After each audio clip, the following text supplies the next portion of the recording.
Never give up. The road of life and in your job career is a long and bumpy one. It's not smooth. There's a lot of forks in the road. There's a lot of choices that you have to make.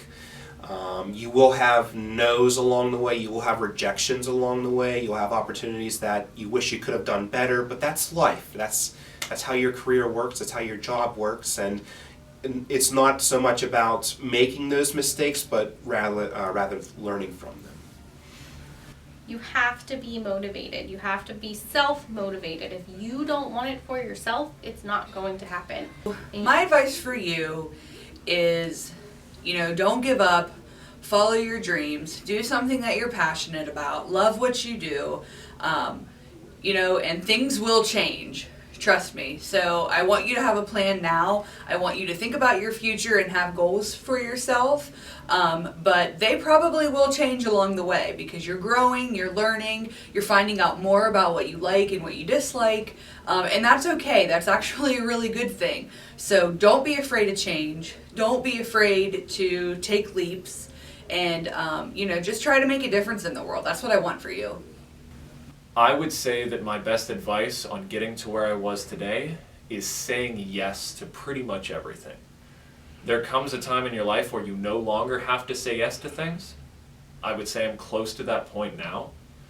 But when you want to be the guy people can trust or the girl people can trust and rely on, you have to say yes to a lot of things.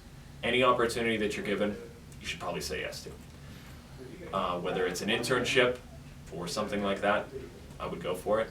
And I would also say if you're moving in the college route, I think on-the-job experience is miles more important than minors and extra degrees and things like that. Those cost a lot of money, but in reality, what people want to see whenever they hire you is that you can do the job already.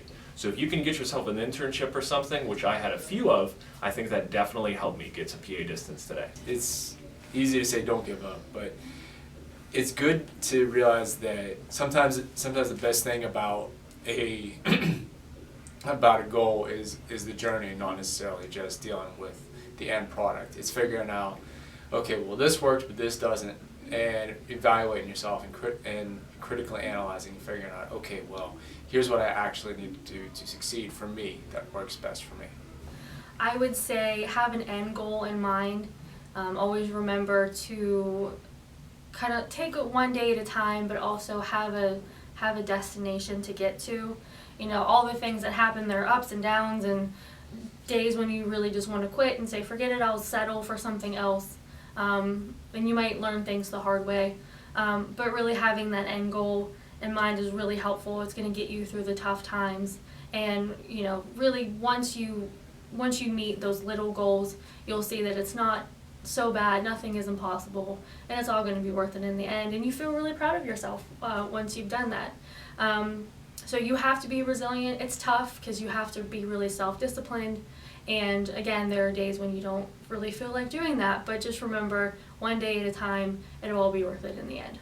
So motivation, I understand, can be hard for students, especially in high school when you really don't know what you want to do, and your teachers and your parents are saying, asking you what you want to do when you graduate, and you really have no idea. And I think the best advice I can give is you have to find your own path, and you definitely have to find what you're passionate about. You potentially could be in a career for the next 50 years of your life, so you have to find something that you enjoy doing every day for the next 50 years. And if you can find that passion and you can set the goals, then I think deciding on a career path will then become easier. And don't feel like you have to fit the mold. There are many jobs that you can get that don't require going to a 4-year college or a 2-year college. Maybe your path is going to a technical school or a trade school or joining the labor force right out of high school. That all doesn't matter. What matters is that you set the plan, you set the goals, and you do something that you're passionate about.